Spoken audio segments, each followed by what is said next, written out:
آج میں انشاءاللہ اللہ کے رسول صلی اللہ علیہ وسلم کے ایک اور معجزہ میں آپ کے سامنے بتانے جا رہا ہوں۔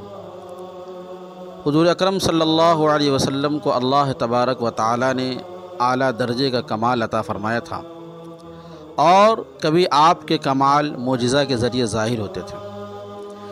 صلح حدیبیہ کے موقع پر پانی ختم ہو چکا تھا، 1500 افراد تھے، لوگ پریشان تھے، پانی بالکل ختم ہو گیا تھا۔ اسی اسنے میں ایک مگھا یا ایک جگ کہہ لیجیے، جسے غسل کرتے ہیں، جگ میں پانی لایا گیا، اور اللہ کے رسول صلی اللہ علیہ وسلم اس جگ یا مگ کے اندر اپنا انگلی ڈالے، اور راوی کہتے ہیں کہ جس طرح چشمہ نکلتا ہے، آپ صلی اللہ علیہ وسلم کے انگلی ڈالنے سے پانی نکلنے لگا، اور ایک جگ پانی میں اللہ تبارک و تعالیٰ نے وہ برکتیں عطا فرمائی کہ 1500 افراد پانی بھی پیے، وضو بھی کیے، اور اپنے لیے پانی جمع کر کے اسٹور بھی کر لیے۔ یہ اللہ کے رسول صلی اللہ علیہ وسلم کا معجزہ تھا۔ اس روایت کو بخاری شریف میں نقل کیا گیا ہے۔